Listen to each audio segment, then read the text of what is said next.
صرف ایک لمحے کے لیے سوچیں، 2 لفظ ہیں۔ اللہ کہہ رہا ہے میں رب العالمین ہوں۔ رب کہتے ہیں پالنے والے کو۔ احسان مندی کا تقاضا یہ ہے کہ جو ہمیں پال رہا ہے اس وقت سے پال رہا ہے جب ہم کروٹ نہیں لے سکتے تھے، اپنا پیشاب نہیں دھو سکتے تھے، اپنا پخانہ صاف نہیں کر سکتے تھے، اپنے گیلے بستر سے نہیں ہٹ سکتے تھے، ہل بھی نہیں سکتے تھے،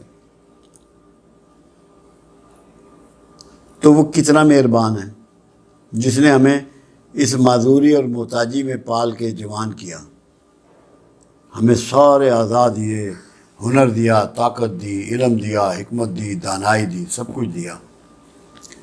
اس سے محبت نہیں کرو گے تو کس سے کرو گے؟ اور لگاتار دے رہا ہے۔ 100 روپے کو کسی کو دے دے تو 20 دفعے وہ سلام کرتا ہے۔ اور دوسرے نمبر پہ اس نے اپنے رسول کو کہا رحمت للعالمین۔ رحمت کا مطلب ہے کہ تمہیں سائے میں جو طاقت لے لے گی، تم دھوپ میں ہو، اپنے اعمال کی دھوپ میں ہو، اپنے رویوں کی دھوپ میں ہو، جھلس رہے ہو، جل جاؤ گے تم۔ تمہارے اعمال اتنے کبھی ہیں، اتنے گھٹیا ہیں، اتنے بدبودار ہیں، تو وہاں سائبان موجود ہے۔ اس سائبان کا نام محمد رسول اللہ صلی اللہ علیہ وسلم ہے۔ جب یہ سوچ لو گے کہ یہ میرا سائبان ہے، میں نے اس کے نیچے پناہ لینی ہے، تو پھر کس سے محبت کرو گے؟ اس سے کرو گے یا کسی اور سے کرو گے؟ پھر ایک بات اور سمجھ لو، راتوں کو اٹھ کے کملی والا روتا ہے آپ کی بہتری کے لیے، آپ کی عافیت کے لیے، آپ کی فلاح کے لیے۔ جو اتنی محبت دے رہا ہے اس کو ریٹرن میں کیا دو گے؟ صرف نعرے یا محبت؟ اس کا ریٹرن تمہیں کچھ تو دینا ہوگا۔ جس نے تمہیں آگ سے، دوزخ سے بچانے کا بندوبست کر دیا، دین پورا تمہیں پیش کر دیا، تمہیں پریکٹس کر کے دکھا دیا، اتنے بڑے محسن کا بھی تم نے مطلب اگر محبت نہیں کرو گے تو کس سے کرو گے؟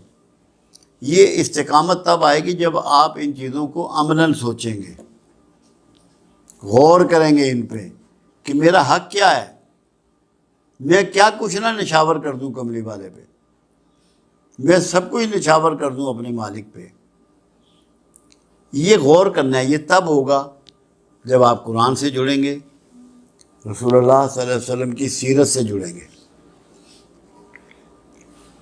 اس کو پڑھیں گے، اس کی معلومات کریں گے، اس کو پریکٹس کرتا ہوا دیکھیں گے، پھر آپ کی محبت بڑھتی چلی جائے گی۔ اب جیسے اگر آپ کو یہ پتہ ہو کہ اب رسول اللہ نے آپ کی شفاعت نہیں کرانی تو آپ کی کبھی محبت نہیں بڑھے گی۔ آپ کو یقین ہونا چاہیے کہ میری شفاعت کرانے والا موجود ہے، جس نے مجھے دوزخ میں جانے سے بچانا ہے، آگ سے بچانا ہے، اتنا بڑا محسن انسانیت ہے۔ تو آپ کو محبت تو از خود ہی ہو جائے گی، کیونکہ آپ تو چھلانگ مار رہے ہیں دوزخ میں، آگ میں کودنے والے ہیں۔ تو جو آپ کو آگ سے بچا رہا ہے اس سے کتنی محبت ہونی چاہیے۔ یہ چیزیں اگر آپ سوچیں گے تو اس کو آپ کو اللہ سے اور اس کے حبیب سے محبت ہو جائے گی، آپ کے احساس مضبوط ہو جائیں گے۔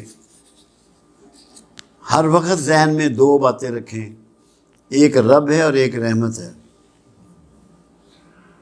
رب کے بغیر اب آکسیجن آپ کو دی ہے، خون آپ کو دیا ہے، آکسیجن بھی آپ کے خون کو گردش دے رہی ہے، تو آپ کا نظام چل رہا ہے۔ ایک لمحے کے لیے آکسیجن ہی دنیا سے روک لے، ساری انسانیت دم توڑ دے گی۔ اپنا پانی بند کر لے، دریاؤں کو نہ دے، آبشاروں کو نہ دے، ندی نالوں کو نہ دے، برسات نہ دے، تو رب تو جو چاہے کر سکتا ہے۔ اور اللہ کے حبیب صلی اللہ علیہ وسلم اگر معافی کی تربیت نہ دیں، آپ کی زندگی میں راحت آ سکتی ہے؟ اللہ کے رسول نے مثالیں قائم کی رحمت للعالمین ہونے کی، کہ سب کو معاف کیا اور تربیت دی ہمیں، تم میں سب سے بڑھیا وہ ہے جو دوسروں کو معاف کرے، جو اچھے اخلاق والا ہے۔ تو یہ سب رحمت کے ہی انداز ہیں۔ یہ اگر آپ سوچیں گے بار بار، اس کو پڑھیں گے بار بار، تو مستقل طور پر آپ میں اللہ اور اس کے رسول کی محبت بھر جائے گی۔ مگر ایسا نہیں ہوگا کہ نہ سیرت کی کتاب کو ٹچ کریں نہ قرآن کو ٹچ کریں۔ اگر آپ جڑ جائیں گے ان سے تب یہ نتائج نکلیں گے۔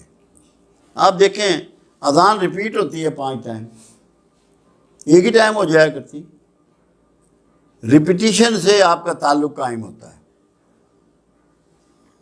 آپ جب بار بار کسی کے گھر جاتے ہیں، کسی سے ملتے ہیں تو آپ کی محبت ہو جاتی ہے، سال نہ ملے تو آپ کی محبت کم ہونی شروع ہو جاتی ہے۔ اللہ رسول سے ملتے رہیں، اللہ کی مانتے رہیں، کملی والے کی بات مانتے رہیں، کملی والے کی بات پہ چلتے رہیں، تو استقامت آ جائے گی اور ہمیشہ کے لیے آپ محبت کرنے والوں میں شمار ہو جائیں گے۔